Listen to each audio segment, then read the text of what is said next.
আসসালামু আলাইকুম। ওয়ালাইকুম স্যার কেমন আসসালাম। আছেন? আসসালামু আলাইকুম স্যার। আসসালামু আলাইকুম স্যার। আলহামদুলিল্লাহ, আপনি কেমন আছেন স্যার? আসসালামু আলাইকুম। ওয়ালাইকুম আসসালাম। কেমন আছেন কেমন স্যার আছেন? সবাই? ভালো আছেন? আলহামদুলিল্লাহ স্যার, আপনি আপনি ভালো কেমন আছেন আছেন? স্যার?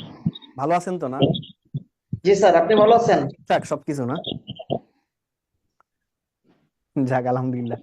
তো চলেন আমরা আলোচনায় চলে যাই। হ্যাঁ, আজকের এই লেকচারটা সংবিধানের সবচেয়ে গুরুত্বপূর্ণ লেকচার। সবচেয়ে গুরুত্বপূর্ণ বলতে সংবিধানের তিনটা পার্ট আছে। গতকালকে আমরা একটা পার্ট দেখছি, আজকে একটা পার্ট দেখবো এবং আগামী ক্লাসে আরেকটা পার্ট দেখবো। তো এটা হচ্ছে দ্বিতীয় পার্ট এবং সবচেয়ে ইম্পর্টেন্ট পার্ট, কারণ এই পার্টের টপিক গুলো দেখেন তাহলে বুঝবেন। এটা হচ্ছে লেকচার 8। লেকচারের নাম হচ্ছে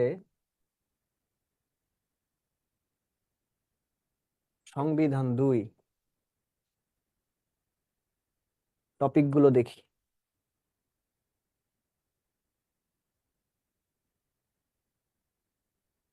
প্রথম টপিকটা হচ্ছে রাষ্ট্র পরিচালনার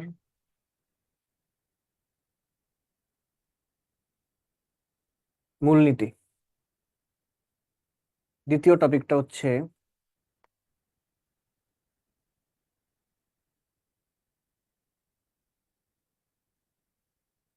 মৌলিক অধিকার। তৃতীয় টপিকটা হচ্ছে নির্বাহী বিভাগ। চতুর্থ টপিকটা হচ্ছে আইন বিভাগ। এই হচ্ছে এই ক্লাসের টপিক। তো এই ক্লাসে আসলে কোনো 3 স্টার টপিক নাই।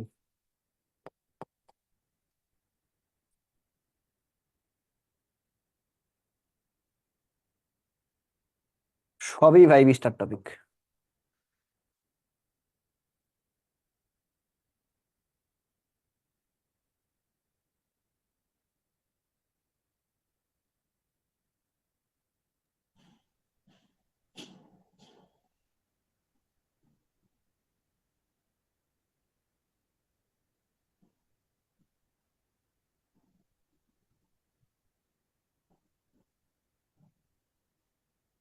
তাহলে দেখতেই পাচ্ছেন টপিক গুলো: রাষ্ট্র পরিচালনার মূলনীতি, নাগরিকদের মৌলিক অধিকার, নির্বাহী বিভাগ, আইন বিভাগ। সবগুলি টপিকই গুরুত্বপূর্ণ। এই টপিকগুলো থেকে আমরা খুব সহজেই বলতে পারি 2টা প্রশ্ন আসবে প্রিলিতে। ওকে, 2টা প্রশ্ন আসবে। স্যার তো হয়ে আমরা গেছে আলোচনায় লেখা। যাই। হয়ে গেছে না? হয়ে গেছে না? জি জি স্যার। স্যার। ঠিক আছে। তো আমাদের প্রথম টপিকের নাম হচ্ছে রাষ্ট্র পরিচালনার মূলনীতি। হেডলাইনে লিখবো রাষ্ট্র পরিচালনার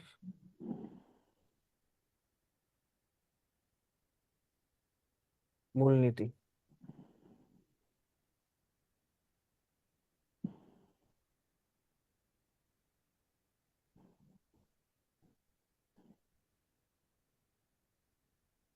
মোটামুটি 1 থেকে 1.5 পৃষ্ঠা নিয়ে একটা ছক এঁকে ফেলতে হবে। হ্যাঁ, এক পাশে লিখবো নং, আরেক পাশে লিখবো বিষয়। এরকম করে একটা ছক এঁকে ফেলবো। এক পাশে নং, আরেক পাশে হচ্ছে বিষয়।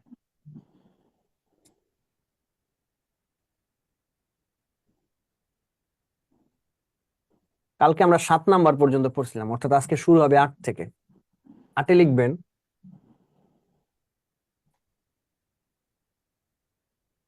মূলনীতিগুলোর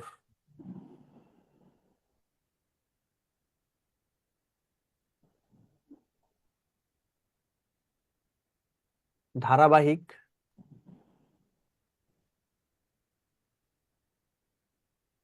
সন্নিবেশন।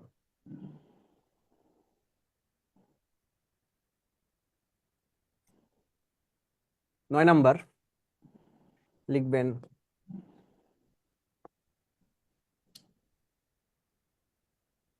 জাতীয়তাবাদ, ব্র্যাকেটে লিখবেন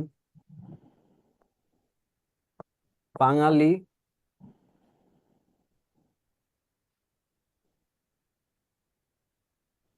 জাতীয়তাবাদ।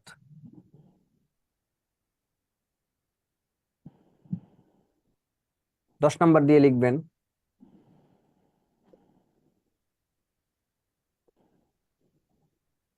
সমাজতন্ত্র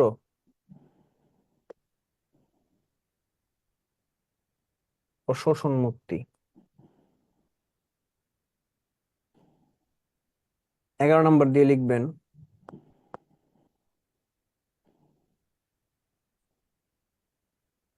গণতন্ত্র ও মানবাধিকার। 12 নাম্বার দিয়ে লিখবেন ধর্ম নিরপেক্ষতা। 13 নাম্বার দিয়ে লিখবেন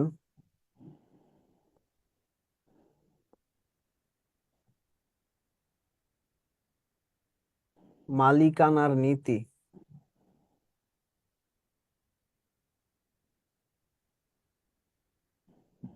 14 নাম্বার দিয়ে লিখবেন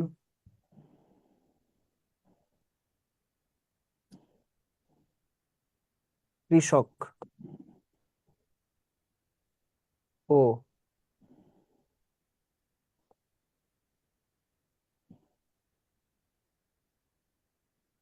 শ্রমিকের মুক্তি।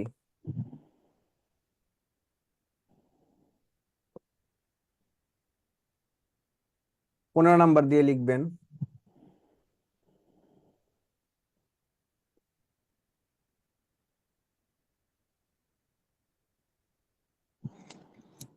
মৌলিক প্রয়োজনের ব্যবস্থা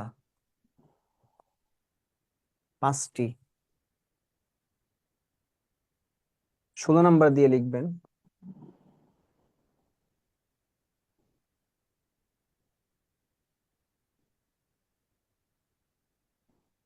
গ্রামীণ উন্নয়ন ও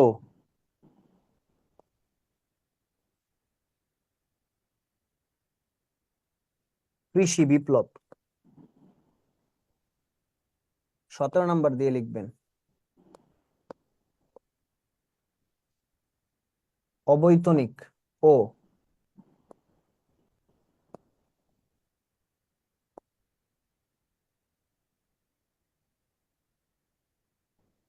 এতটুকু লিখে আমাকে জানাবেন। আমরা পুরো টপিকটা এখনো শেষ হয় নাই, অর্ধেক হয়েছে, বাকি অর্ধেক বাকি আছে। ওইটা আমরা পরবর্তী অংশে করব এবং দুইটা আমরা একসাথে আলোচনা করব, অর্থাৎ পুরো টপিকটা একসাথে আলোচনা করব। হ্যাঁ, এতটুকু লিখে আমাকে জানান। জি স্যার। সবাই একটু জানায় না আমাকে লেখা স্যার শেষ হলো। হইছে। হয়ে গেছে না? ওকে, স্যার আমি আলোচনাটা একটু পরে করব, একটু পরে। একটু পরে বলতে পুরো টপিকটা এখনো শেষ হয় নাই, অর্ধেক হয়েছে, অর্ধেক বাকি অর্ধেক শেষ করার পর। স্যার এক্সট্রা নয়েজ আসতেছে। হ্যাঁ, নয়েজ আসতেছে, কারণ হচ্ছে কারো ওপেন করা। স্যার বাধ্যতামূলক কি লেখা আছে শিক্ষা এটা বুঝতে পারছি না। শিক্ষা শিক্ষা শিক্ষা অবৈতনিক ও বাধ্যতামূলক শিক্ষা। অবৈতনিক ও বাধ্যতামূলক শিক্ষা। ওকে, আমি তাহলে পরবর্তী অংশটাও লিখে ফেলি, তারপর আমরা দুইটা একসাথে আলোচনা করব। হ্যাঁ,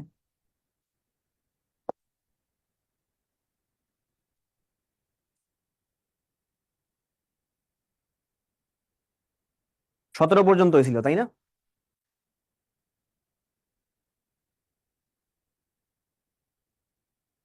জি স্যার। এই অংশে আমরা 18 থেকে শুরু করব। নং বিষয় 18,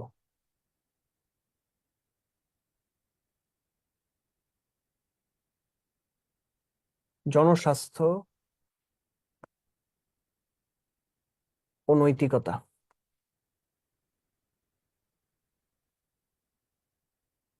আঠারোর ক উপদফায় বলা আছে পরিবেশ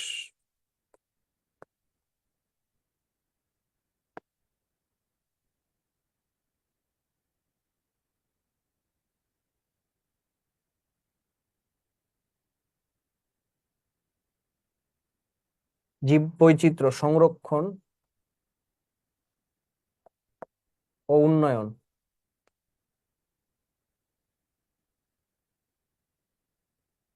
উনিশ,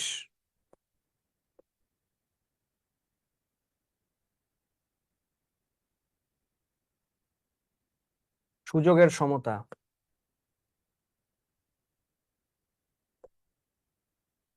উনিশের 3 দফায় বলা আছে নারীর সমান সুযোগ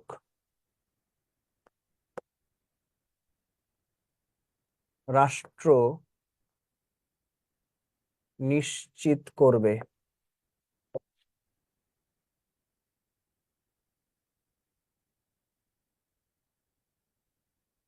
20,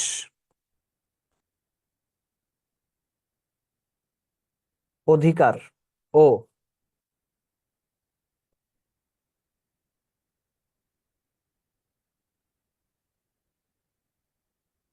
কর্তব্য রূপে কর্ম। 21, নাগরিক ও সরকারি কর্মচারীর কর্তব্য।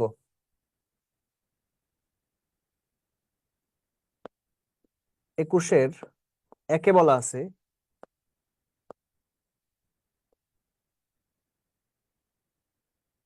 নাগরিকের কর্তব্য 4টি।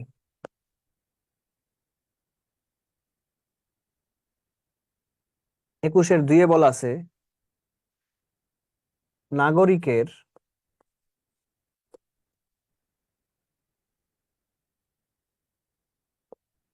সেবা করা সকল সরকারি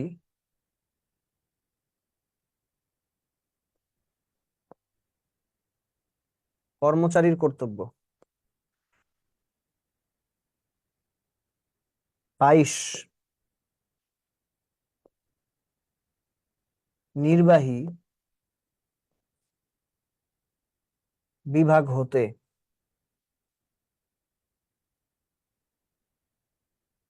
বিচার বিভাগ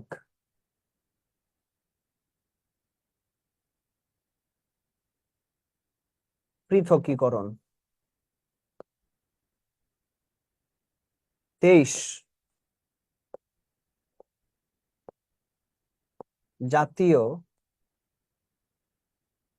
সংস্কৃতি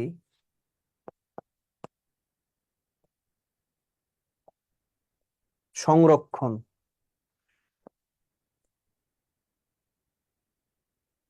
23 ক, উপজাতি সংস্কৃতি সংরক্ষণ। উপজাতিকে সংবিধানে বলা হয় ক্ষুদ্র নৃগোষ্ঠী। আরো 2টা বাকি আছে। হ্যাঁ,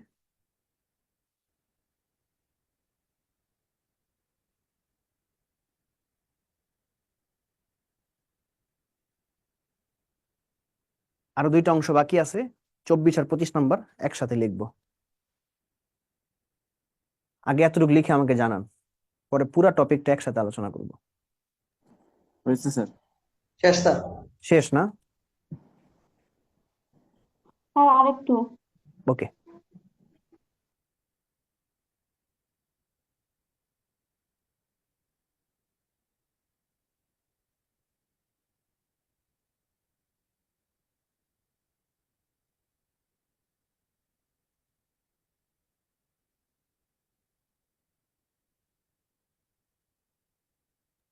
শেখ স্যার।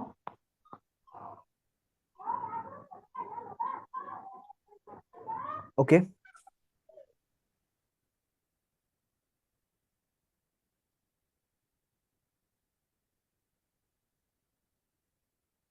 নং আর বিষয় 24 নম্বর অনুচ্ছেদ,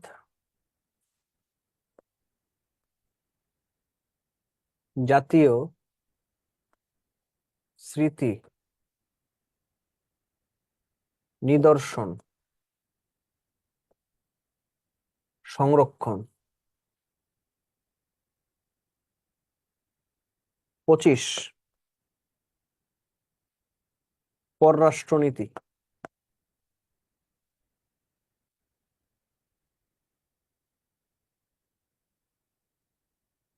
আন্তর্জাতিক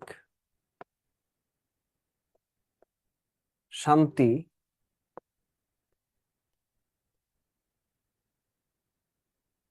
নিরাপত্তা ও সংহতির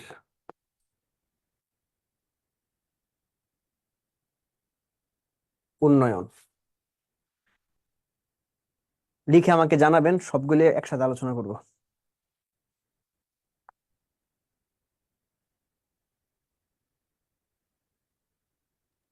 হয়েছে স্যার। হয়ে গেছে না? Thank you. ওকে,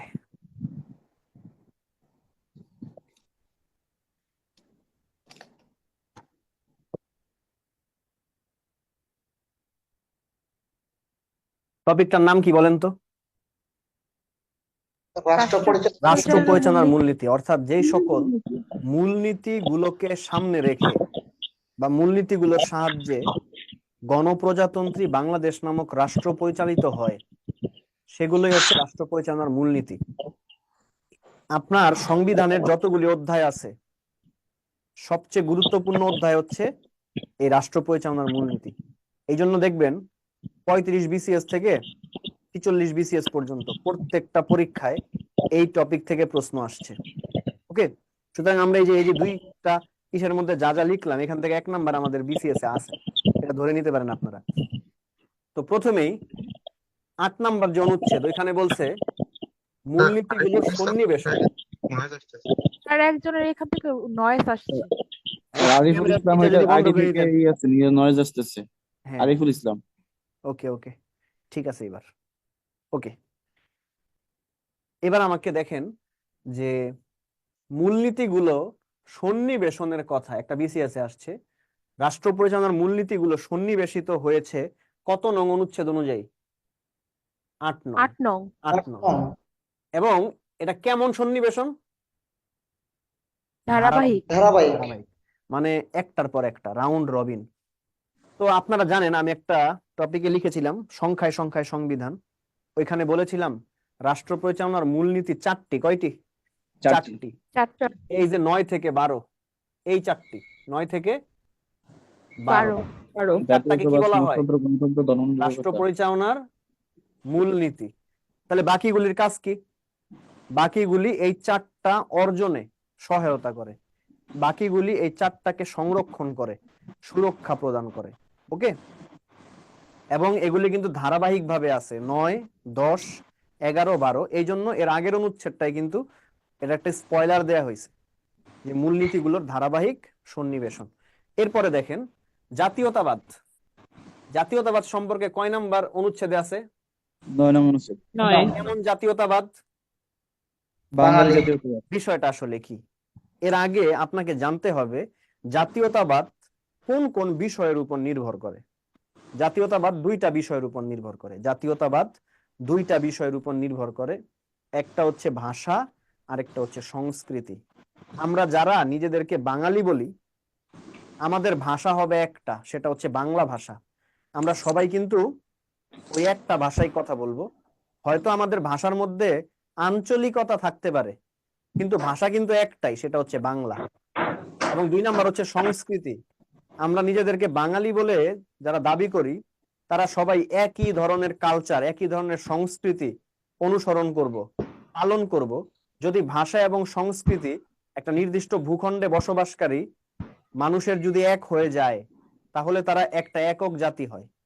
যেমন ভারতীয় জাতি আমরা যদি বলি, তাহলে ওদের ভাষা এবং সংস্কৃতি হবে সেম।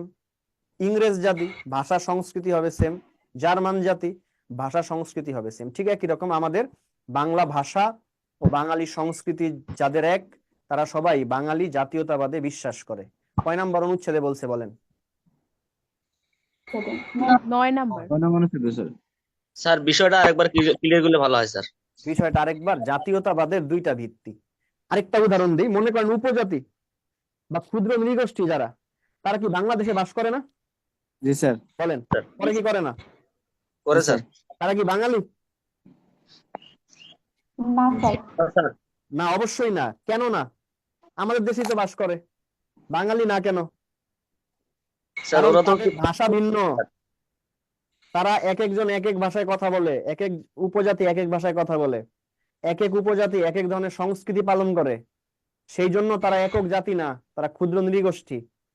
আর আমরা একই ভাষায় কথা বলি, একই ধরনের সংস্কৃতি গুলো পালন করি, সেই জন্য আমরা বাঙালি। অর্থাৎ জাতীয়তাবাদের যে দুইটা ভিত্তি, এটা যদি সবার এক হয় তাহলে তারা একটা একক জাতি হয়। বুঝতে পারছেন? এটা হচ্ছে জাতীয়তাবাদ। জি স্যার। সর্বপ্রথম ফ্রান্সে ন্যাশনালিজম বা জাতীয়তাবাদ ধারণার উৎপত্তি ঘটে। মনে রাখেন, সর্বপ্রথম ফ্রান্সে ন্যাশনালিজম বা জাতীয়তাবাদ ধারণার উৎপত্তি ঘটে। একটা টার্ম দেখতে পাচ্ছি, সমাজতন্ত্র। খুব সুন্দর একটা টার্ম, খুব সুন্দর। সমাজতন্ত্র, সোশ্যালিজম, এর জনক হচ্ছেন একজন জার্মান সমাজবিজ্ঞানী ও দার্শনিক, তার নাম হচ্ছে কার্ল মার্কস। কার্ল মার্কসের মতে সমাজতন্ত্রে বেশিরভাগ সম্পদের মালিকানা থাকবে রাষ্ট্রের কাছে। কি বললাম? কার্ল মার্কসের মতে বেশিরভাগ সম্পদের মালিকানা কার কাছে থাকবে? রাষ্ট্রের কাছে থাকবে। দেখেন, রাষ্ট্র তো মা, তাই না? রাষ্ট্র কি মা না? বলেন। হ্যাঁ। আপনার বাবা যদি মনে করেন যে বাইরে থেকে আসে এক প্যাকেট বিরিয়ানি নিয়ে আপনারা 4 ভাই বোনের মধ্যে যদি ভাগ করে দিতে বলে, মা কিভাবে ভাগ করবে বলেন? সমান করবে, সমান ভাবে ভাগ করবে, অথবা যে বাচ্চাটা দুর্বল সে বাচ্চাটাকে একটু বেশি দিবে। খেয়াল করে দেখেন, তাই না? তো ঠিক একই রকম ভাবে সমাজতন্ত্রের কনসেপ্ট এরকম। যেহেতু সম্পদের মালিকানা রাষ্ট্রের কাছে, রাষ্ট্র কি চাইবে জানেন? যাতে সম্পদের সুষম বন্টন হয়। রাষ্ট্রের প্রত্যেকটা অংশে যাতে সম্পদের সুষম বন্টন হয়। যখন সম্পদের সুষম বন্টন হবে তখন শ্রেণী বৈষম্য দূর হবে। শ্রেণী বৈষম্য বলতে ধনী এবং গরিবের মধ্যে ব্যবধানটা আস্তে আস্তে আস্তে আস্তে ডিমিনিশ হয়ে যাবে, কমে আসবে, এবং এর ফলে যেটা হবে শোষণ মুক্তি অর্জিত হবে। তা আমি সাইকেলটা একটু আরেকবার বলি। সমাজতন্ত্র এর মূল কথা হচ্ছে বেশিরভাগ সম্পদের মালিকানা রাষ্ট্রের কাছে। রাষ্ট্রের কাছে থাকলে কি হবে? সম্পদের সুষম বন্টন হবে। সম্পদের সুষম বন্টন হলে কি হবে? ক্লাস ডিভিশন, শ্রেণী বৈষম্য, অর্থাৎ ধনী গরিবের মধ্যে ব্যবধানটা হ্রাস পাবে। এবং যখন এটা হবে তখন আমরা খুব সহজেই বলতে পারি যে শোষণ মুক্তি কি হবে? অর্জিত হয়ে যাবে। ওই যে দেখেন, সমাজতন্ত্র, শোষণ মুক্তি, এগুলি কয় নাম্বার অনুচ্ছেদে বলা আছে বলেন? 10 নং অনুচ্ছেদ। 10 নাম্বার। গণতন্ত্র দেখছেন? গণতন্ত্র। তো গণতন্ত্রের ইংরেজি প্রতিশব্দটা কি বলেন তো? ডেমোক্রেসি। ডেমোক্রেসি। এই ডেমোক্রেসি দুইটা গ্রিক শব্দ, একটা হচ্ছে ডেমোস আর একটা হচ্ছে ক্রেটিস থেকে এসেছে। ডেমোক্রেসি শব্দটি দুটি গ্রিক শব্দ, ডেমোস এবং ক্রেটিস থেকে এসেছে। ডেমোস শব্দের অর্থ হচ্ছে জনগণ, ডেমোস মানে কি, আর ক্রেটিস মানে হচ্ছে শাসন। অর্থাৎ জনগণের দ্বারা যে শাসন পরিচালিত হয় সেই শাসনের নামই কি? গণতন্ত্র। জনগণের দ্বারা যে শাসন পরিচালিত হয় সে শাসনের নামই হচ্ছে গণতন্ত্র। এবার আসি মানবাধিকারে। মানবাধিকার, হিউম্যান রাইটস। দেখেন, মানুষ হিসাবে জন্মগ্রহণ করার কারণে আমরা জাতিসংঘ থেকে, জাতিসংঘ হচ্ছে বিশ্বের প্রধান সংগঠন, জাতিসংঘ বিশ্বের প্রধান সংগঠন, এবং জাতিসংঘের যে আইনটা বা দলিলটা সেটা হচ্ছে বিশ্বের সংবিধান, আপনারা জানেন। তো মানুষ হিসাবে জন্মগ্রহণ করার কারণে জাতিসংঘ থেকে আমরা যে অধিকারগুলো পাই, অর্থাৎ জাতিসংঘ মানবাধিকার সনদে যে অধিকারগুলো সম্পর্কে বলা আছে সেই অধিকারগুলোই হচ্ছে মানবাধিকার। 10 ডিসেম্বর 1948 সালে, 10 ডিসেম্বর 1948 সালে জাতিসংঘ মানবাধিকার সনদ স্বাক্ষরিত হয়।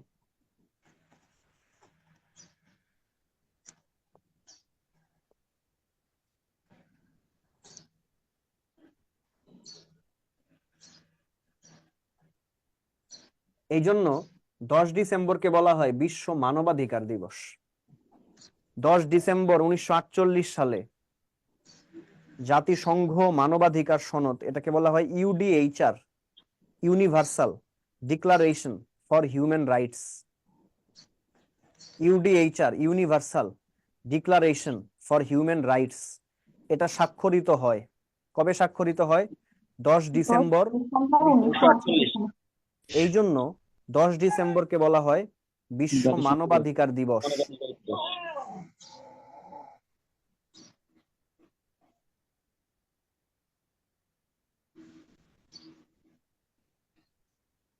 ওকে, লিখছেন তো না? জি স্যার। এবার ধর্মনিরপেক্ষতা কয় নাম্বার আছে বলেন? 12 নম্বর। 12 12 নাম্বার আছে ধর্মনিরপেক্ষতা। ধর্মনিরপেক্ষতা মানে কি? ধর্মনিরপেক্ষতা মানে হচ্ছে অসাম্প্রদায়িক চেতনা। অসাম্প্রদায়িক চেতনা হচ্ছে কোনো একটি নির্দিষ্ট সম্প্রদায়কে বা নির্দিষ্ট কোনো ধর্মকে শ্রেষ্ঠ বলে মনে না করা। যার চোখে সব ধর্মই সমান তাকেই কিন্তু আমরা ধর্মনিরপেক্ষ বা অসাম্প্রদায়িক বলি। এখানে দুইটা কথা আছে। প্রথম কথাটা হচ্ছে ধর্মনিরপেক্ষতার দুইটা কথা আছে, দুইটা কথা। প্রথম কথাটা হচ্ছে রাষ্ট্র কোনো একটি নির্দিষ্ট ধর্মকে শ্রেষ্ঠ বলে মনে করবে না। দ্বিতীয়টা হচ্ছে রাষ্ট্র কোনো একটি নির্দিষ্ট ধর্মের অনুসারীদেরকে বেশি সুযোগ সুবিধা দিবে না। অর্থাৎ এখানে ধর্মনিরপেক্ষতা হচ্ছে কোনো একটা নির্দিষ্ট ধর্ম বা ওই ধর্মের অনুসারীদেরকে যাতে বেশি প্রায়োরিটি দেয়া না হয়, যাতে রাষ্ট্রের কাছে সবাই সমান থাকে। এটাই হচ্ছে ধর্মনিরপেক্ষতার কনসেপ্ট। স্যার এখানে মাঝে মাঝে একটা কথা শোনা যায় স্যার, ওই যে ধর্ম নিরপেক্ষতা বলতে মানুষ বলে যে ধর্ম যার যার উৎসব সবার। এই কথাটা স্যার কি বোঝায় স্যার? ধর্ম যার যার উৎসব সবার মাইজ আছে, আমরা সবাই মিলেমিশে থাকবো। এটার বেসিক কনসেপ্ট হচ্ছে মিলেমিশে থাকা। ঠিক আছে স্যার উৎসবটা তো আর সবার হতে পারে না স্যার। না, উৎসব সবাই মানে অন্যের উৎসবে যাতে আমরা কোনো বাধা না দিই, ওটা হচ্ছে ধর্মীয় স্বাধীনতা। অর্থাৎ যে যার মতো উৎসব পালন করবে, আমাদের যদি ভালো না লাগে তাদের উৎসব পালন আমরা ইগনোর করব বা একটু এড়িয়ে চলবো, যাতে আমরা তাদের বাধার সম্মুখীন না, বাধার যাতে কোনো মাধ্যম না হই, যাতে বাধা না দিই, এটা বুঝায়। বুঝতে পারছেন? ওইটা হচ্ছে জি স্যার। ধর্মীয় স্বাধীনতা। স্যার এই 9 থেকে 12 পর্যন্ত এই চারটা তো মূল নীতি না?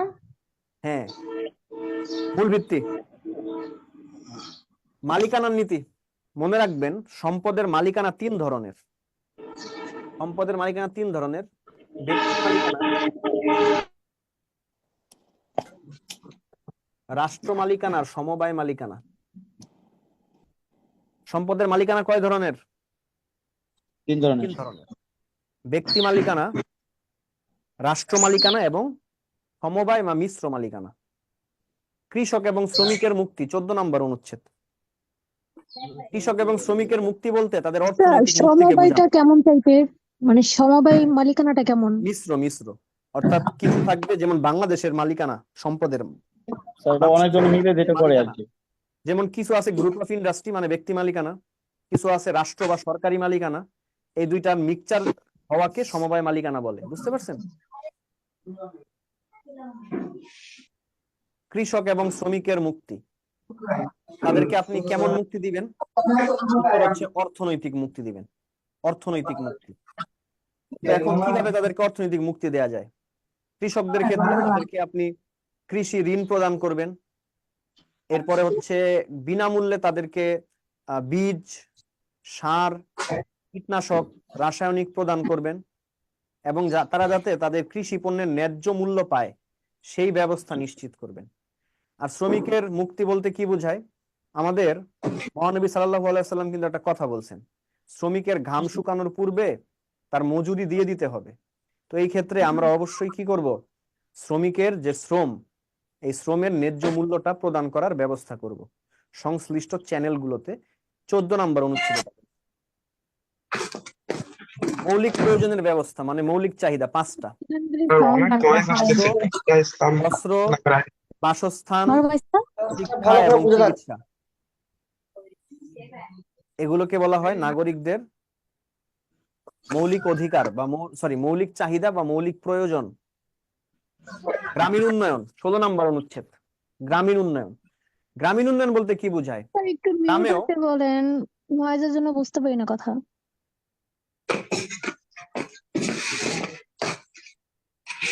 গ্রামীণ উন্নয়ন বলতে কি বোঝায়? গ্রামেও শহরের মতো সকল ধরনের সুবিধা, নাগরিক সুবিধা, নেটওয়ার্ক, টেকনোলজি ইত্যাদি যাতে নয়েজের জন্য করা হয়। সমস্যা হচ্ছে। তানিয়া আক্তার নামের আইডি থেকে অনেক নয়েজ আসছে। তানিয়া আক্তার একটু মিউট করেন প্লিজ। তুলি এখন তুলি। ওকে, এবার ঠিক আছে। ওকে, কৃষি বিপ্লব অর্থাৎ কৃষিতে উন্নত প্রযুক্তির ব্যবহার বা কৃষিতে ডিজিটালাইজেশন, অবৈতনিক বা বিনা বেতনের শিক্ষা। এবং আপনারা জানেন 1 জানুয়ারি 1993 সাল থেকে বাংলাদেশের সবগুলো উপজেলায় যে প্রাথমিক শিক্ষা বাধ্যতামূলক করা হয়েছে। এটাই হচ্ছে বাধ্যতামূলক শিক্ষা, 17 নম্বর অনুচ্ছেদ। স্যার কৃষি বিপ্লবটা সর্বপ্রথম কোথায় দেখা দিয়েছিল স্যার? কোথায় হয়েছিল? কৃষি বিপ্লব আমাদের দেশের কোথায় হয়েছিল? জি স্যার, আমাদের দেশের দেশের হচ্ছে এই যে বরেন্দ্র অঞ্চলে, আমাদের দেশের বরেন্দ্র অঞ্চলে সর্বপ্রথম কৃষি বিপ্লব হয় বরেন্দ্র অঞ্চলে। তেভাগা আন্দোলনের নাম শুনছেন? জি স্যার। আচ্ছা, এরপর জনস্বাস্থ্য নৈতিকতা, 2টা জিনিস থেকে বিরত থাকতে বলা হয়েছে। 2টা জিনিস, একটা হচ্ছে মদ পান নিষিদ্ধ, জুয়া খেলা নিষিদ্ধ। এখানে মদ দিয়ে সকল ধরনের নেশা বা মাদক জাতীয় দ্রব্যকে বোঝানো হয়েছে, আর জুয়া দিয়ে বা গণিকা বৃত্তি দিয়ে জুয়া রিলেটেড সব ধরনের জিনিসকে বোঝানো হয়েছে। 18 নম্বর অনুচ্ছেদ। পরিবেশ এবং জীববৈচিত্র্য সংরক্ষণ। অবৈতনিক জিনিসটা কি একটু বলবেন? হ্যাঁ, অবৈতনিক যেটা বলছিলেন ঠিক আরেকবার বলবেন? কয় নাম্বার অনুচ্ছেদ? 17 নম্বর অনুচ্ছেদটা। আচ্ছা, অবৈতনিক মানে বিনা বেতনে। বিনা বেতনে, ওই যে বিনা বেতনে পড়াশোনার ব্যবস্থা, বাধ্যতামূলক প্রাথমিক শিক্ষা, অবৈতনিক বাধ্যতামূলক প্রাথমিক শিক্ষা, বিনা বেতনে পড়ানোর ব্যবস্থা আর কি সরকারি স্কুলগুলোতে,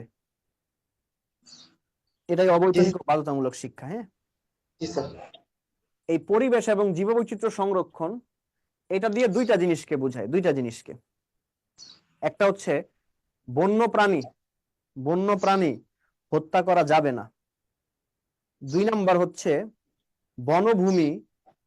বনভূমি উজাড় করা যাবে না এবং জলাশয় ভরাট করা যাবে না। তো কি কি?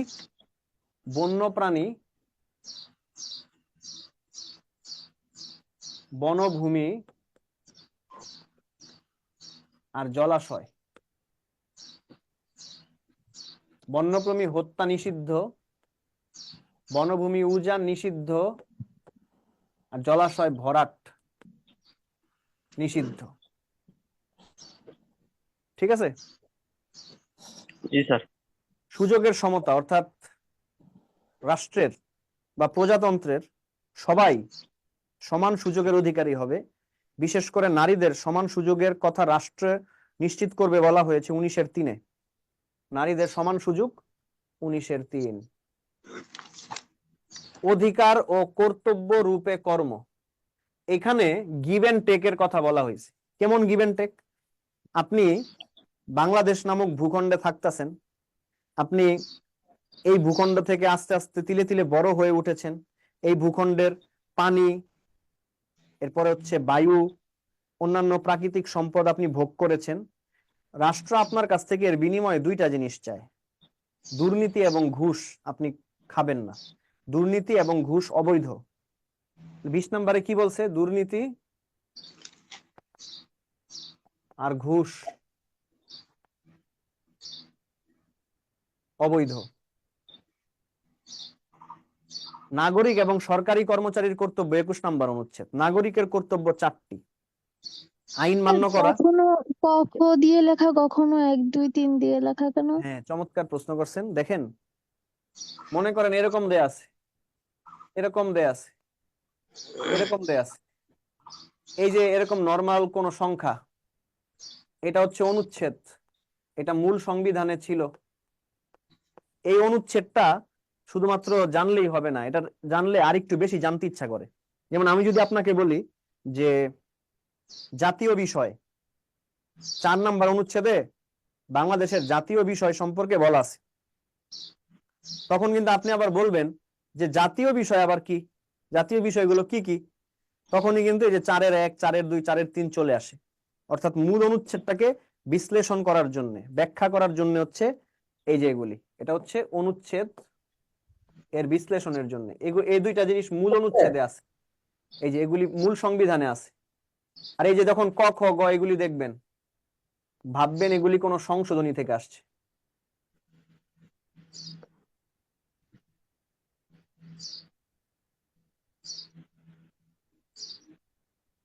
ওকে,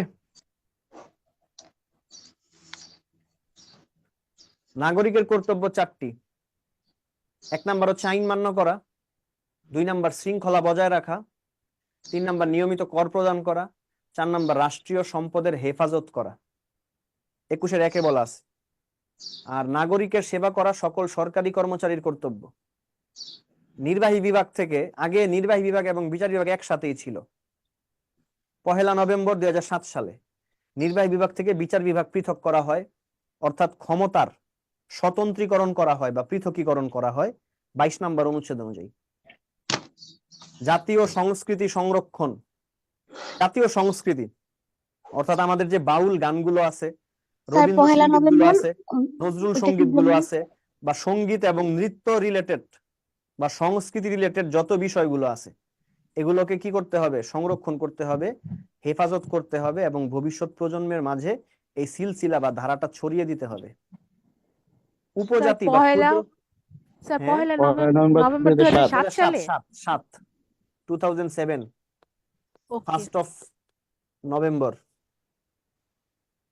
উপজাতি বা ক্ষুদ্র নৃগোষ্ঠীদের সংস্কৃতি খুবই ভার্সেটাইল, খুবই বৈচিত্র্যপূর্ণ, এটাতে কোনো প্রকার আঘাত করা যাবে না। এটাও কি করতে হবে? সংরক্ষণ করতে হবে। জাতীয় স্মৃতি নিদর্শন, আমাদের মুক্তিযুদ্ধ বিষয়ক এবং ভাষা আন্দোলন বিষয়ক যে মনিউমেন্ট বা ভাস্কর্যগুলো বা শহীদ মিনার গুলো রয়েছে, সেগুলো কি করতে হবে? সংরক্ষণ করতে হবে। পররাষ্ট্রনীতি, অন্য একটি রাষ্ট্রের সাথে সম্পর্ক স্থাপন করা, নিজেদের জাতীয় স্বার্থ সংরক্ষণ করে, এটাকে পররাষ্ট্রনীতি বলা হয়। অর্থাৎ আন্তর্জাতিক শান্তি, নিরাপত্তা ও সংহতির উন্নয়ন, সকলের সাথে বন্ধুত্ব, কারো সাথে বৈরিতা নয়, অপরাপর রাষ্ট্রগুলির অভ্যন্তরীণ বিষয়ে হস্তক্ষেপ না করা, আন্তর্জাতিক সনদ, দলিল এবং আইনের প্রতি শ্রদ্ধা প্রদর্শন করা, এটাই হচ্ছে বাংলাদেশের পররাষ্ট্রনীতি। স্যার আবার একটু বলেন তো পররাষ্ট্রনীতিটা। সকলের সাথে বন্ধুত্ব, কারো সাথে বৈরিতা নয়, অন্যান্য রাষ্ট্রের অভ্যন্তরীণ বিষয়ে হস্তক্ষেপ না করা, আন্তর্জাতিক আইনের প্রতি শ্রদ্ধা প্রদর্শন করা, নিজেদের স্বার্থ সংরক্ষণ করে বিদেশের সাথে সম্পর্ক যোগাযোগ স্থাপন করা, এটাই হচ্ছে পররাষ্ট্রনীতি। বৈদেশিক সম্পর্ক স্থাপন যাতে আমাদের জাতীয় স্বার্থের কোনো প্রকার ক্ষতি না হয়। স্যার এতখানি সব? এখন বলেন পারবেন কিনা? যখন লাইভটা শেষ হয়ে যাবে না, তখন এই জিনিসগুলি আবার শুনবেন, ঠিক আছে? তাহলে অনেক প্রশ্নের উত্তর আপনি পেয়ে যাবেন আশা করি। অনেক প্রশ্ন থাকতে পারে, আমি আসলে অনেক দ্রুত বলছি, আপনি আবার শুনবেন, দেখবেন কাজ হয়ে গেছে। স্যার মাছিদার হোসেন মামলা করার পরে কি নির্বাহী বিভাগ থেকে বিচার বিভাগ আলাদা করা হয়? রাইট। ওকে। মাজদার হোসেন বনাম বাংলাদেশ মামলার নাম।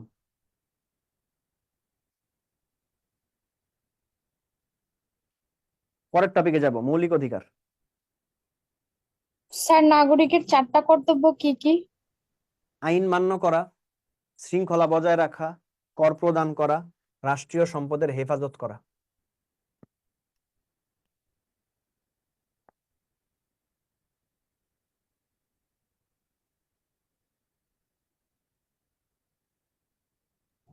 স্যার বেশিরভাগ সম্পদ যে রাষ্ট্রের হাতে থাকবে এটা কার্ল মার্কসের। Karl Marx, Karl Marx. আচ্ছা। আর ডিমোস আর ক্রেটিক এই দুটো কোন শব্দ বলছিলেন? গ্রিক, গ্রিক, গ্রিক ভাষার শব্দ।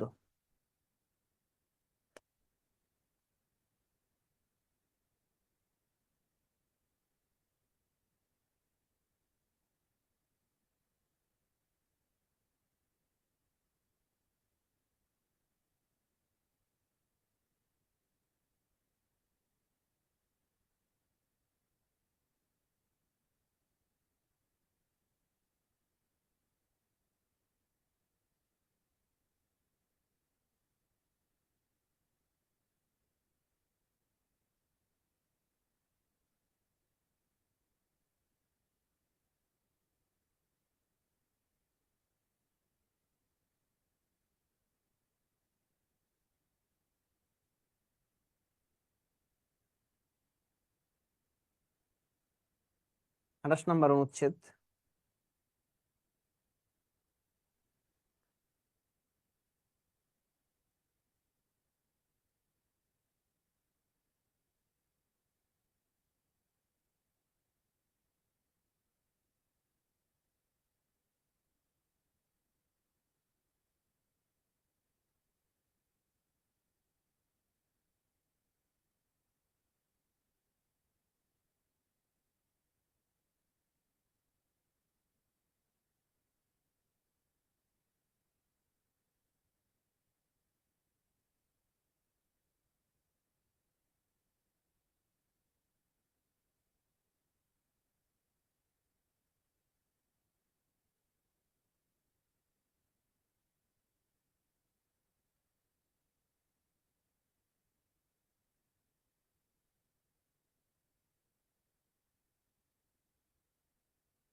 এতটুকু লিখে আমাকে জানাবেন।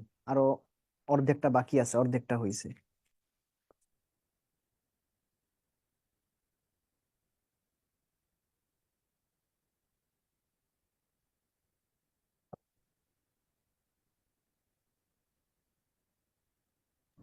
স্যার তার 33, 33টা কি লিখছেন? স্যার 33টা একটু বলেন তো। গ্রেপ্তার এবং আটক সম্পর্কিত রক্ষণ। গ্রেপ্তার ও আটক সম্পর্কিত রক্ষণ।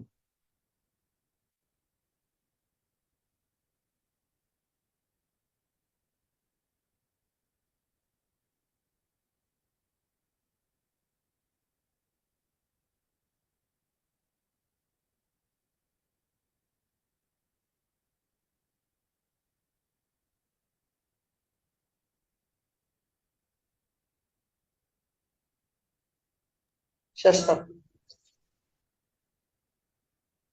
শেষ না? ওকে, আমরা পরের অংশটাও লিখে ফেলি। ও বাকি আছে। ওকে।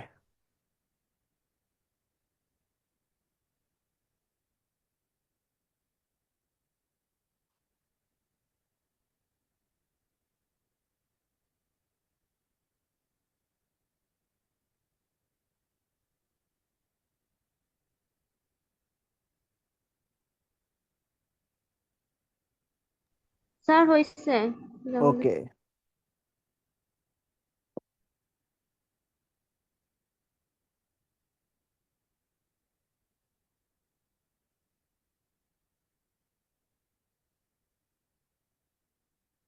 ছত্রিশ।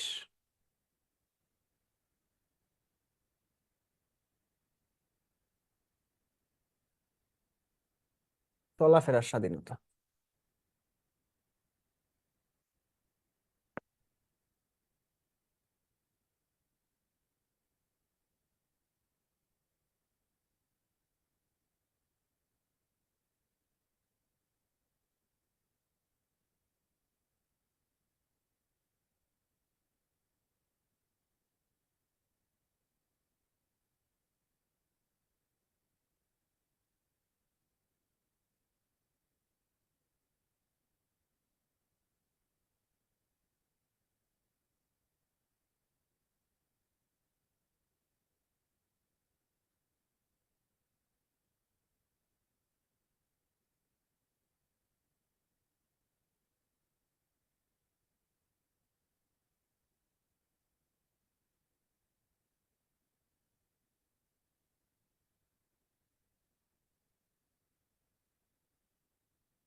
লেখা শেষ করে জানান।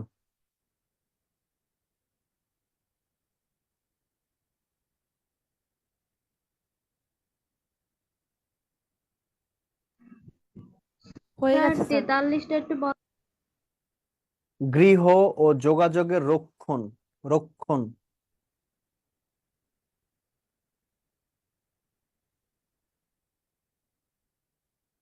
স্যার শেষ।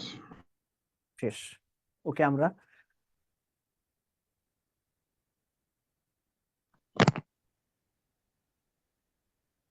ওকে মৌলিক অধিকার, নাগরিকদের মৌলিক অধিকার, গণপ্রজাতন্ত্রী বাংলাদেশের নাগরিকদের মৌলিক অধিকার।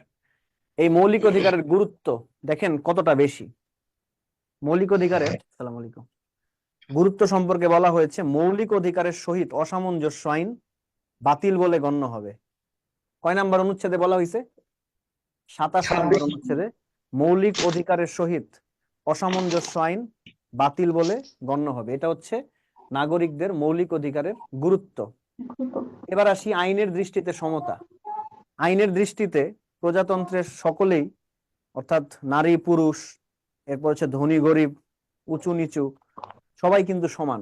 এই আইনের দৃষ্টিতে সমতা, দৃষ্টিতে আইনের চোখে সমতা, এটা একটা বিখ্যাত উক্তি। ডাইসি এই উক্তিটা প্রদান করেছিলেন। আর আমাদের সংবিধানের কত নাম্বার অনুচ্ছেদে বলছে আইনের দৃষ্টিতে সমতা? উত্তরটা হচ্ছে 27 নম্বর অনুচ্ছেদে আইনের দৃষ্টিতে সমতা। এরপরে দেখেন 28 নম্বর অনুচ্ছেদে কি বলছে? ধর্ম, বর্ণ, গোত্র ইত্যাদি বৈষম্য রাষ্ট্র করবে না। অর্থাৎ যেহেতু রাষ্ট্র সকলের মা, সুতরাং রাষ্ট্র তো ডেফিনেটলি ধর্ম বা বর্ণ বা গোত্র ভেদে বৈষম্য করবে না। কোথায় বলা আছে? 28 নম্বর।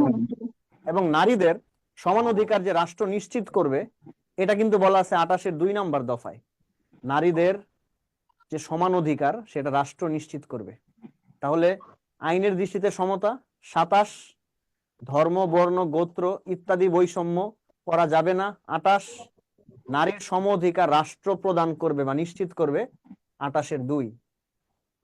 দেখেন এই যে সরকারি নিয়োগ লাভে সুযোগের সমতা, এখানে বিষয়টা হচ্ছে যোগ্যতা অনুযায়ী সরকারি নিয়োগ লাভে সুযোগের সমতা। অর্থাৎ যোগ্যতা অনুসারে সকলেই সরকারি নিয়োগ লাভে সুযোগের সমতা পাবে, 29 নম্বর অনুচ্ছেদে বলা আছে। তাহলে বলেন তো সরকারি নিয়োগ লাভে সুযোগের সমতা কয় নাম্বার অনুচ্ছেদ? 29। কোটা পদ্ধতির সংস্কার কয় নাম্বার অনুচ্ছেদ? 29। নারীর সমান সুযোগ কয় নাম্বার দফা? সুযোগ একটু এই আগের টপিকে পড়ছেন, 19-এর 3-এ বলছে। আর সম অধিকার কোথায় বলছে? বর্ণ গোত্র ধর্মের কারণে বৈষম্য রাষ্ট্র করবে না কয় নাম্বারে বলছে? 28, আইনের চোখে সমতা 27। ওকে। আপনি বিদেশি কোনো খেতাব, ভূষণ, পদক বা পুরস্কার গ্রহণ করতে পারবেন না। কখন পারবেন? যখন আপনি রাষ্ট্রপতির কাছ থেকে আগে থেকে অনুমোদন নিবেন। অর্থাৎ রাষ্ট্রপতির পূর্বানুমোদন ব্যতীত বিদেশি খেতাব, ভূষণ, পুরস্কার, সম্মাননা এগুলো গ্রহণ করা যাবে না। কয় নাম্বার অনুচ্ছেদ বলেন? 30 নম্বর অনুচ্ছেদ। 30 নম্বর অনুচ্ছেদে বলা আছে রাষ্ট্রপতির পূর্ব অনুমোদন ব্যতীত বিদেশি খেতাব গ্রহণ নিষিদ্ধ। এবার চলে আসি, দেখেন এটা হচ্ছে আইনের দৃষ্টিতে সমতা, এটা হচ্ছে আইনের আশ্রয় লাভ। মনে করেন আপনি কাউকে হত্যা করছেন বা হত্যার সাথে জড়িত ছিলেন, আপনি কি আইনের আশ্রয় লাভ করতে পারবেন না? আপনি কি আইনের দরজায় কড়া নাড়তে পারবেন না? বলেন, আপনি কি উকিল নিতে পারবেন না? এটাই হচ্ছে 31 নম্বর অনুচ্ছেদ। রাষ্ট্র আপনাকে আইনের আশ্রয় গ্রহণ করার সুযোগ দিবে কয় নাম্বার অনুচ্ছেদ অনুযায়ী বলেন? 31 নম্বর অনুচ্ছেদ। অন্যের ক্ষতি না করে নিজের জীবন নিজের মতো করে অতিবাহিত করার যে স্বাধীনতা, আবার বলছি অন্যের ক্ষতি না করে বা অন্যকে প্রভাবিত না করে নিজের জীবন নিজের মতো করে অতিবাহিত করার যে সুযোগ বা স্বাধীনতা, সেটাই হচ্ছে জীবন ও ব্যক্তি স্বাধীনতা। কয় নাম্বারে বলছে বলেন? 32। জন স্টুয়ার্ট মিল তিনি তার অন লিবার্টি গ্রন্থে সর্বপ্রথম সেলফ লিবার্টি বা ব্যক্তি স্বাধীনতা প্রত্যয়টি ব্যবহার করেছেন। আবার বলছি, জন স্টুয়ার্ট মিল তার অন লিবার্টি গ্রন্থে সর্বপ্রথম সেলফ লিবার্টি প্রত্যয়টি বা শব্দটি ব্যবহার করেছিলেন। গ্রেপ্তার এবং গ্রন্থটার নাম কি বললেন? জন স্টুয়ার্ট মিল তার অন লিবার্টি গ্রন্থে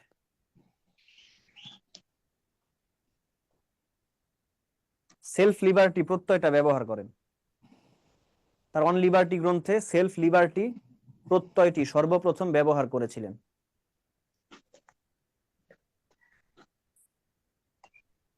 ওকে, গ্রেপ্তার এবং আটক সম্পর্কিত রক্ষণ। গ্রেপ্তার এবং আটক করার কারণ, গ্রেপ্তারের পূর্বে গ্রেপ্তারকারীকে অবহিত করতে হবে এবং তাকে গ্রেপ্তারের 24 ঘন্টার মধ্যে ম্যাজিস্ট্রেট আদালতে উপস্থাপন করতে হবে। 33 নম্বর অনুচ্ছেদ, গ্রেপ্তার এবং আটক সম্পর্কে রক্ষণ। জবরদস্তি শ্রম নিষিদ্ধ। কোন আসামিকে জেল হাজতে তার যে শ্রম বরাদ্দ করা হয়েছে তার থেকে অতিরিক্ত শ্রম তার কাছ থেকে আদায় করে নেওয়া যাবে না। কয় নম্বর অনুচ্ছেদ? 34।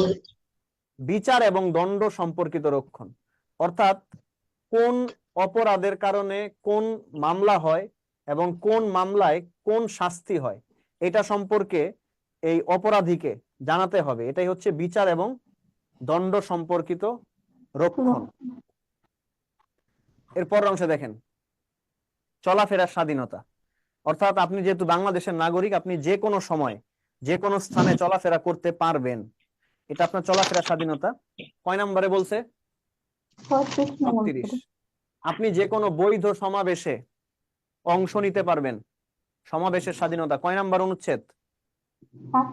37। সংগঠনের স্বাধীনতা, আপনি যে কোনো বৈধ সংগঠনের অংশ হতে পারবেন, বৈধ সংগঠনে আপনি নাম লেখাতে পারবেন। কয় নম্বর অনুচ্ছেদ? 38। ধর্মীয় অনুভূতিতে আঘাত না করে সৃজনশীল চিন্তা ও মননের বিকাশ।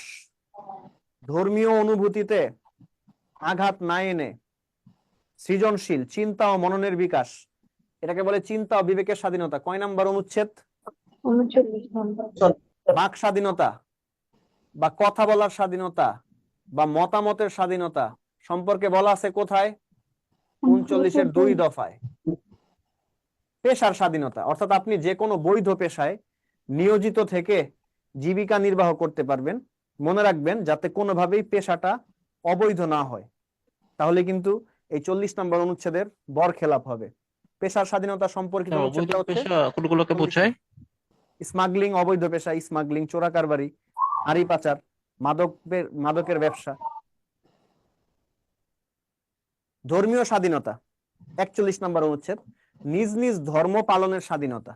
ওই যে আমি বলছিলাম, কে যেন বলছিল ধর্ম যার যার উৎসব সবার, ওইখানে আমি বলছিলাম যে এই পাইপটা ক্রিয়েট করা হয়েছিল যাতে অন্যের ধর্ম পালনে আরেক ধর্মের লোক বাধা না দেয়, কোনো বিপত্তির মাধ্যম হয়ে না দাঁড়ায়। হ্যাঁ, ধর্মীয় স্বাধীনতা হচ্ছে যার যার ধর্ম তার তার মতো করে পালন করার স্বাধীনতা। 41 নম্বর, রাষ্ট্র এটা নিশ্চিত করবে। সম্পত্তি ভোগের অধিকার, 3 ধরনের সম্পত্তি ভোগের কথা এখানে বলা হয়েছে। 3 ধরনের সম্পত্তি ভোগের অধিকার। প্রথমটা হচ্ছে পৈতৃক সম্পত্তি, পৈতৃক সম্পত্তি। দ্বিতীয়টা হচ্ছে অর্জিত সম্পত্তি, অর্থাৎ কষ্ট করে আপনি যা উপার্জন করছেন।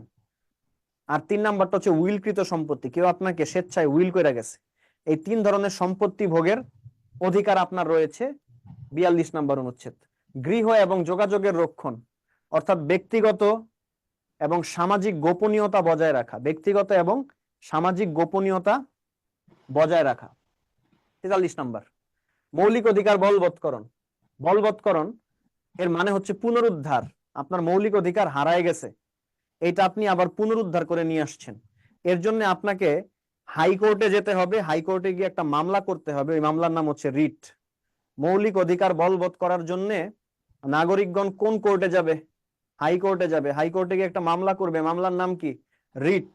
আর এর মাধ্যমে নাগরিকের মৌলিক অধিকার বলবৎ করা হবে। কয় নাম্বার অনুচ্ছেদ? 44। শৃঙ্খলা বাহিনীর ক্ষেত্রে অধিকারের পরিবর্তন, অর্থাৎ শৃঙ্খলা বাহিনী কাউকে গ্রেপ্তার করতে হলে স্পিকারের অনুমোদন বা অনুমতি লাগবে স্পিকারের, এটাই হচ্ছে তাদের অধিকারের পরিবর্তন। স্পিকার কি সংসদের স্পিকার? হ্যাঁ, সংসদের যে স্পিকার তার অনুমোদন বা অনুমতিপত্র লাগবে, তাহলে শৃঙ্খলা বাহিনীর কাউকে গ্রেপ্তার করা যাবে। অর্থাৎ সাধারণ 45 নম্বরটা নাগরিকদের আরেকবার সাথে তাদের পার্থক্য এইখানেই। 45 নম্বর স্যার, অনুচ্ছেদ। 45 নম্বরটা আরেকবার স্যার, হ্যাঁ, 45 নম্বরটা আরেকবার। বলছে শৃঙ্খলা বাহিনীর ক্ষেত্রে অধিকারের পরিবর্তন। শৃঙ্খলা বাহিনীর কাউকে গ্রেপ্তারের জন্য স্পিকারের অনুমোদন লাগবে, অর্থাৎ শৃঙ্খলা বাহিনীর কেউ গ্রেপ্তার করতে পারবে না যতক্ষণ না পর্যন্ত সেই স্পিকারের কাছ থেকে অনুমতিপত্র গ্রহণ করে। সচিবদের দায় মুক্তি, কয় নাম্বার অনুচ্ছেদ? সচিবদেরকে বলা হয় প্রকল্প বাস্তবায়নকারী। মনে করেন একটা অর্থনৈতিক বা উন্নয়ন প্রকল্প, এই প্রকল্পটা যখন বাস্তবায়িত হলো তখন কিন্তু একটা বিরাট মানুষের উপকার হলো। মনে করেন পদ্মা সেতু বাস্তবায়ন, পদ্মা সেতু প্রকল্পটা যখন বাস্তবায়ন করা হলো তখন যেটা হলো সেটা হচ্ছে আমাদের অনেক উপকার হলো। অনেক মানুষ খুব সহজে এখন দক্ষিণ এবং দক্ষিণ পশ্চিমের জেলাগুলোতে প্রবেশ করতে পারে বা যাতায়াত করতে পারে। কিন্তু পরক্ষণে কিন্তু আরেকটা জিনিস কিন্তু আপনাদের মাথায় চলে আসে, সেটা হচ্ছে আগে কিন্তু ফেরি ছিল। এই ফেরিতে জীবিকা নির্বাহ করতো অনেক মানুষ, এদের কিন্তু এখন জীবিকার পথ বন্ধ হয়ে গেছে, ফলে তারা ক্ষতিগ্রস্ত হচ্ছে। অর্থাৎ একটা প্রকল্পের মাধ্যমে একটা বিরাট অংশের মানুষ লাভবান হলো আর কিছু অংশ ক্ষতিগ্রস্ত হলো। এই যে ক্ষতিগ্রস্ত মানুষ, তাদের কাছে সচিবদের কোনো জবাবদিহিতা নেই। কারণ কি? সচিবরা অন গুড ফেইথ এই কাজটা করছে, ভালোর জন্য করছে। ভালোর জন্য আপনি যখন কোনো কিছু করতে চাইবেন, বড় কোনো কিছু, তখন দেখবেন কারো না কারো ক্ষতি হয়ে গেছে। এর জন্য কি আপনার জবাবদিহিতা থাকবে বলেন? এর জন্য সচিবদের কাজের কোনো জবাবদিহিতা নেই। কয় নাম্বার অনুচ্ছেদ? 46। কতিপয় আইনের হেফাজত, স্যার, অর্থাৎ দায় মুক্তি শব্দটা দ্বারা কি তাহলে বুঝাইছো যে এই ইন্ডেমনিটি, যে কোনো দায়িত্ব নাই, দায়িত্ব না, জবাবদিহিতা নেই, জবাব দিতে নাই যে ওটাকে? জবাবদিহিতা নেই। কতিপয় আইনের হেফাজত দুইটা আইনকে বোঝানো হয়েছে, একটা হচ্ছে যুদ্ধ অপরাধীদের আইন, যুদ্ধ অপরাধী বিচার আইন, আর একটা হচ্ছে মানবতা বিরোধীদের বিচার আইন। আর যুদ্ধ অপরাধীদের বিচার সম্পর্কে বলা হয়েছে 47-3। যেভাবে লিখছি খুব সুন্দরভাবে পড়ে ফেলবেন, পরীক্ষায় না একদম হুবহু আসবে। কি পারবেন তো না? এতগুলো স্যার, মনে এগুলো তো পড়লেই হবে, আর ডিটেলস তো পড়া লাগবে না। না, কি ডিটেলসে বললেন? পিলিতে পড়া লাগবে না। আপনি যেটা করবেন, ক্লাস শেষ হইলে জি মানে আবার আপনি এই লেকচারটা শুনবেন, কারণ আমি অনেক দ্রুত কথা বলছি আমি জানি। আপনি বারবার শুনলে না আপনার পড়া হয়ে যাবে। জি স্যার। বুঝতে পারছেন? এই কাজটা করবেন। জি স্যার। এই যুদ্ধাপরাধীদের বিচার আর একটা 47-3 দফা, ওই যে আন্তর্জাতিক অপরাধ আদালত গঠন করা হলো বঙ্গবন্ধুর নেতৃত্বে, যুদ্ধাপরাধীদের বিচার নিশ্চিত করলো। 47 নাম্বার হচ্ছে কতিপয় আইনের হেফাজত, দুইটা আইন, যুদ্ধ অপরাধীদের বিচার আইন আর মানবতা বিরোধীদের বিচার আইন। ওকে, চলে যাব পরের টপিকে, নির্বাহী বিভাগ।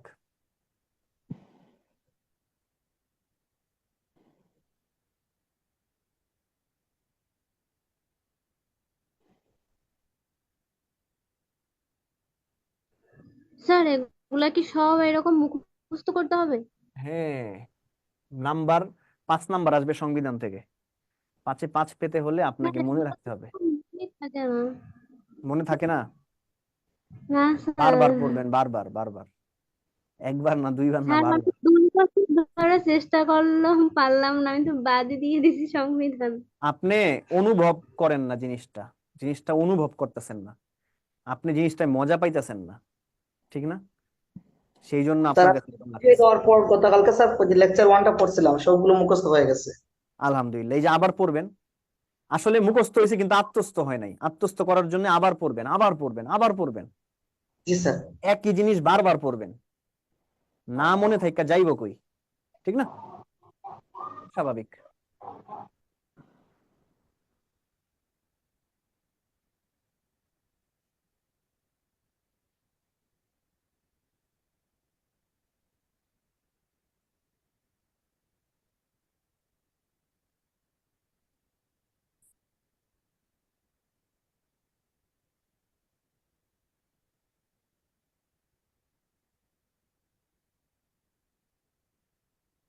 ওকে,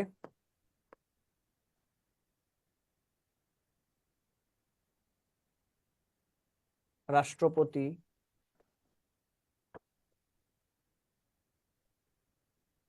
পদের নির্বাচন।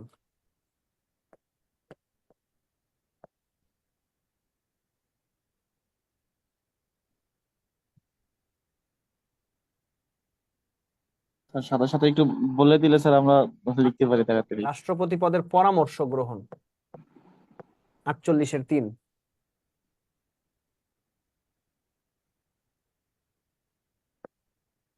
আটচল্লিশের 4, রাষ্ট্রপতি পদের যোগ্যতা। 49, রাষ্ট্রপতি পদের ক্ষমা প্রদর্শন। 50, রাষ্ট্রপতি পদের মেয়াদ। 51, রাষ্ট্রপতি পদের দায়মুক্তি। 52, রাষ্ট্রপতি পদের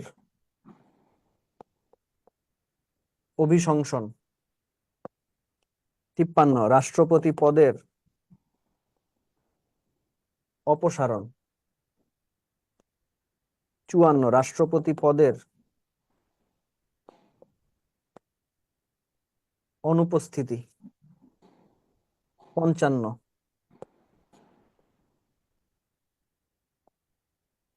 মন্ত্রিসভা গঠন। 56-1, মন্ত্রী পরিষদ গঠন।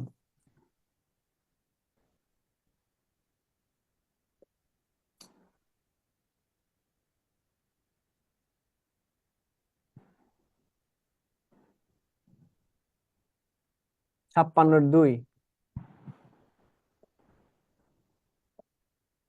টেকনোক্র্যাট। টেকনোক্র্যাট মন্ত্রী নিয়োগ।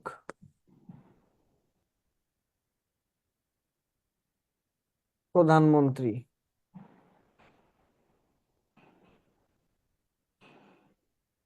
পদের নিয়োগ। 57, প্রধানমন্ত্রী পদের মেয়াদ। 58,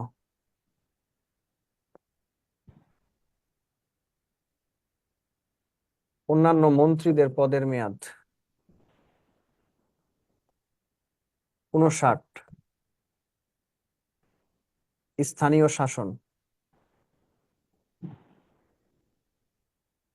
60, স্থানীয় প্রতিষ্ঠান। 61, সর্বাধিনায়কতা। 62, প্রতিরক্ষা কর্মবিভাগ।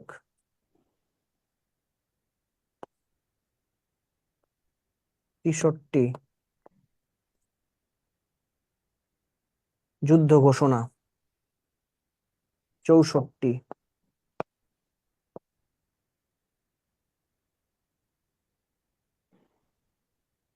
Attorney general.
কি হলো তো? জি স্যার। না এখনো স্যার। লিখেন।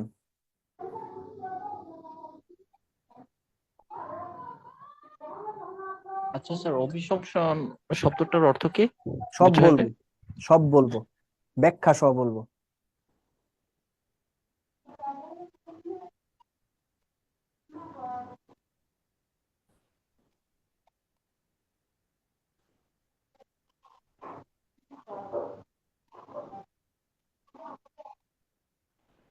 কি লিখছেন তো না? জি স্যার। স্যার। টপিকের নাম হচ্ছে নির্বাহী বিভাগ। এটার একটা নাম আছে, শাসন বিভাগ। শাসন করে, শাসন করা মানে কি? মাইর দেয়া, সাজা দেয়া না। শাসন করা মানে হচ্ছে আপনাকে গাইডলাইন প্রদান করা, আপনাকে কিছু সেট অফ রুলস এর মধ্য দিয়ে নিয়ে যাওয়া, বুঝতে পারছেন? আপনাকে দিক নির্দেশনা প্রদান করা। ওকে, তো এই নির্বাহী বিভাগকে আইন প্রয়োগকারী বিভাগও বলা হয়। নির্বাহী বিভাগকে আইন প্রয়োগকারী বিভাগও কিন্তু বলা হয়ে থাকে। রাষ্ট্রপতি পদের নির্বাচন, এই নির্বাচনটা হয় কিন্তু জাতীয় সংসদে। এই নির্বাচনে ভোট দেয় সংসদ সদস্যরা। নির্বাচনটা হয় জাতীয় সংসদে, এই নির্বাচনে ভোট দেয় সংসদ সদস্যরা এবং সংসদ সদস্যদের প্রত্যক্ষ ভোটে সংখ্যাগরিষ্ঠতার ভিত্তিতে রাষ্ট্রপতি পদের নির্বাচন বা নিয়োগ হয়। 48-এর 1 দফায় বলা আছে। হ্যাঁ, রাষ্ট্রপতি পদের অবস্থান, অবস্থান মানে হচ্ছে পজিশন বা সিচুয়েশন। রাষ্ট্রপতি পদের অবস্থানটা হচ্ছে প্রজাতন্ত্রের সকল নাগরিকের ওপরে, এটা বলছে 48-এর 2 দফায়। এরপরে রাষ্ট্রপতি পদের পরামর্শ গ্রহণ। আপনারা জানেন রাষ্ট্রপতি সকল কাজে মাননীয় প্রধানমন্ত্রীর পরামর্শ গ্রহণ করেন, তবে কেবলমাত্র 2টা কাজ ব্যতীত। একটা হচ্ছে প্রধানমন্ত্রী পদের নিয়োগ, আর একটা হচ্ছে প্রধান বিচারপতি পদের নিয়োগ। প্রধানমন্ত্রী পদের নিয়োগ এবং প্রধান বিচারপতি পদের নিয়োগ, এই 2টা কাজ বাদে রাষ্ট্রপতি সবার কাছে, মানে প্রধানমন্ত্রীর কাছে সকল কাজে পরামর্শ গ্রহণ করেন। 48-এর 3। রাষ্ট্রপতি পদের যোগ্যতা, বাংলাদেশের নাগরিক হতে হবে। প্রধান বিচারপতি নিয়োগ, প্রধান বিচারপতি। ওকে, রাষ্ট্রপতি পদের যোগ্যতা, বাংলাদেশের নাগরিক হতে হবে, সুস্থ মস্তিষ্কের অধিকারী হবে, তার বিরুদ্ধে থানায় মামলা থাকা চলবে না, তিনি কখনো পূর্বে সংসদ কর্তৃক অভিশংসিত হননি এমন কোন ব্যক্তি হতে হবে এবং বয়স হতে হবে 35 বছর। ক্ষমা প্রদর্শন, রাষ্ট্রপতি কোন আসামিকে চাইলে তার 10 বছরের সাজা 5 বছর মওকুফ করে 5 বছর করে দিতে পারে, কোন আসামিকে বেকসুর খালাস করে দিতে পারে, এবং কারো যদি ফাঁসির আদেশ হয় এবং আপিল বিভাগ যদি তার আপিল খারিজ করে দেয়, তখন সে রাষ্ট্রপতির কাছে সাধারণ ক্ষমা প্রার্থনা করতে পারবেন। 49 নম্বর অনুচ্ছেদ। রাষ্ট্রপতি পদের মেয়াদ 2টি, 2 মেয়াদে সর্বোচ্চ 5 দুগুণা 10 বছর।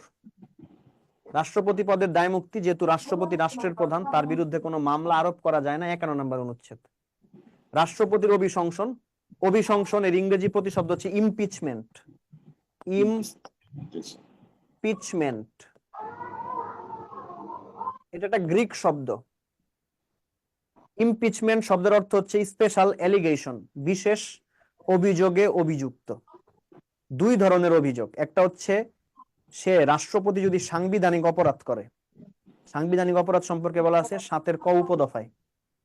এবং আবার বলছি, রাষ্ট্রপতি যদি সাংবিধানিক অপরাধ করেন এবং কাউকে হত্যা ও ধর্ষণের সাথে সরাসরি জড়িত থাকেন, তখনই সংসদে রাষ্ট্রপতির বিরুদ্ধে অভিশংসন আনা হয়।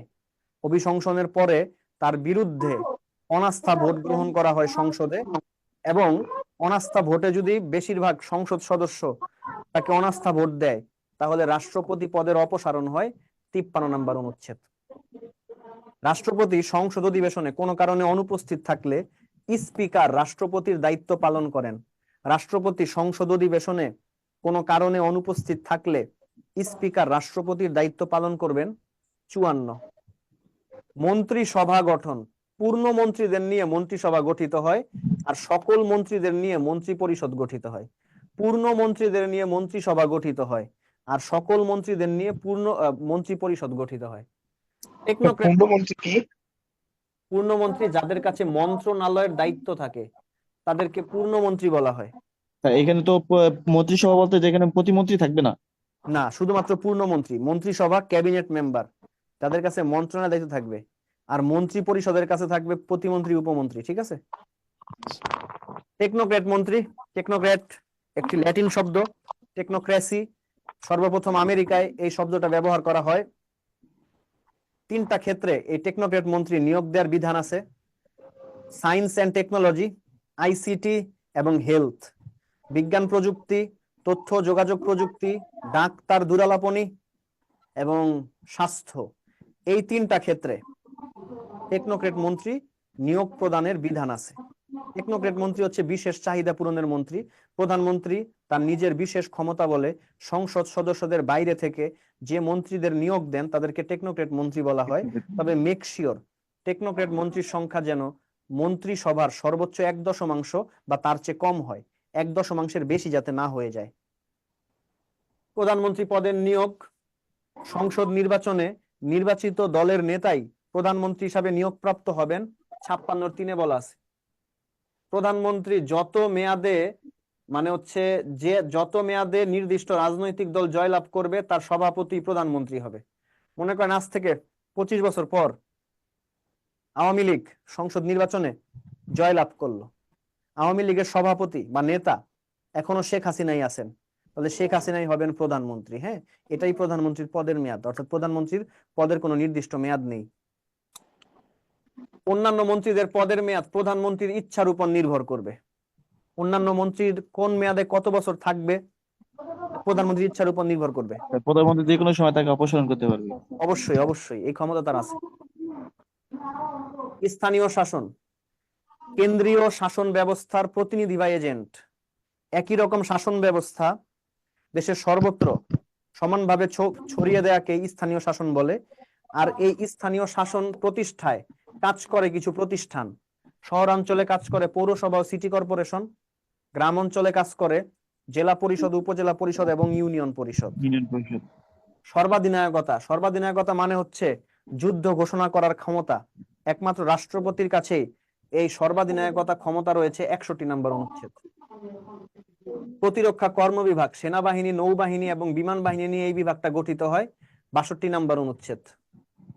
যুদ্ধ ঘোষণা, মনে রাখবেন, যুদ্ধ ঘোষণা একমাত্র করতে পারেন রাষ্ট্রপতি, এবং যুদ্ধ ঘোষণার ক্ষেত্রে অনুমতি প্রদান করে জাতীয় সংসদ। যুদ্ধ ঘোষণা করে রাষ্ট্রপতি, তবে যুদ্ধ ঘোষণার ক্ষেত্রে অনুমতি প্রদান করে জাতীয় সংসদ। অ্যাটর্নি জেনারেল প্রজাতন্ত্রের প্রধান আইন কর্মকর্তা অ্যাটর্নি জেনারেল 64 নম্বর অনুচ্ছেদ অনুযায়ী রাষ্ট্রপতি তাকে নিয়োগ দেয়। রাষ্ট্রপতি তাদের পদের সীমা নির্ধারণ করে এবং তাদের বেতনও কিন্তু নির্ধারণ করে থাকে। স্যার এখানে 52 নং অনুচ্ছেদ অভিশংসন, রাষ্ট্রপতির অভিশংসন, এটা বুঝি নাই স্যার। দেখেন, অভিশংসন মানে হচ্ছে বিশেষ অভিযোগ। আপনার বিরুদ্ধে আমি বিশেষ অভিযোগ নিয়ে আসলাম। যেহেতু রাষ্ট্রপতি সর্বোচ্চ পদ সকল নাগরিকের উপরে, তার বিরুদ্ধে যদি অভিযোগ নিয়ে আসা হয়, অভিযোগটা কেমন হবে? বিশেষ হবে, স্পেশাল হবে, তাই না? 2টা কারণে সংসদে রাষ্ট্রপতির অভিশংসন হয়, 2টা কারণে। 1 নাম্বার, সে যদি সাংবিধানিক অপরাধ করে। সাংবিধানিক অপরাধ কোনটা? 7-এর ক উপদফায় আছে, সংবিধান বাতিল, রহিত, স্থগিত ইত্যাদি। আর হচ্ছে সে যদি সরাসরি কাউকে হত্যা বা ধর্ষণের সাথে জড়িত থাকে এবং তার সাক্ষ্য প্রমাণ থাকে, তাহলেই তার পদের অভিশংসন হয়, তার বিরুদ্ধে স্পেশাল অ্যালিগেশন বা অভিযোগ আনা হয়, এবং এই অভিযোগের ভিত্তিতে সংসদে তার বিরুদ্ধে অনাস্থা ভোট হয়। এই অনাস্থা ভোটে যদি সংখ্যাগরিষ্ঠরা তার বিরুদ্ধে ভোট দেয়, তাহলে 53 নং অনুচ্ছেদ অনুযায়ী তার পদের অপসারণও কিন্তু হয়ে থাকে। স্যার, আজ পর্যন্ত কি কোনো রাষ্ট্রপতির অভিশংসন হয়েছে?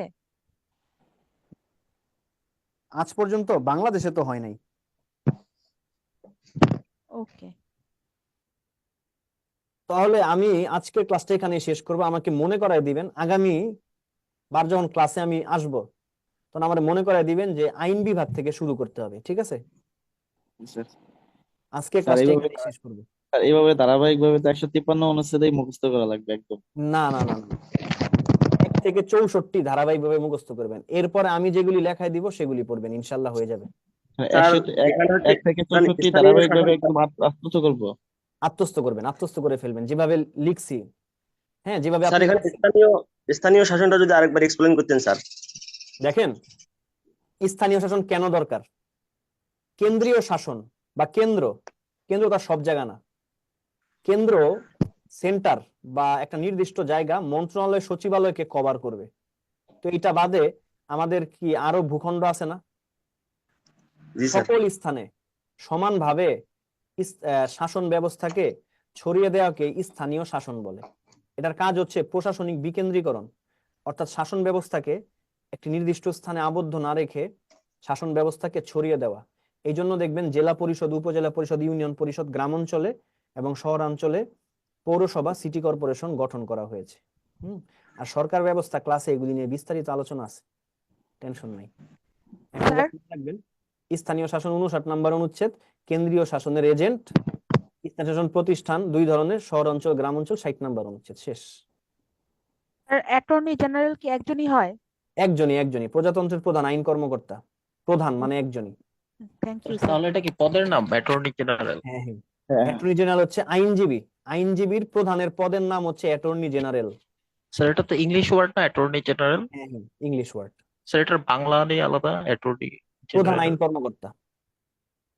স্যার অ্যাটর্নি জেনারেল কি সবসময় সরকারের পক্ষেই কাজ করে? হ্যাঁ হ্যাঁ, তিনি সরকারের প্রধান আইনজীবী বা প্রজাতন্ত্রের প্রধান আইনজীবী। অ্যাটর্নি জেনারেল প্রধান বিচারপতি আলাদা, তাই না? অবশ্যই আলাদা। প্রধান বিচারপতি সে তো বিচারক, আর সে হচ্ছে আইনজীবী, অ্যাডভোকেট। অ্যাডভোকেট আর বিচারক তো অবশ্যই আলাদা, তাই না?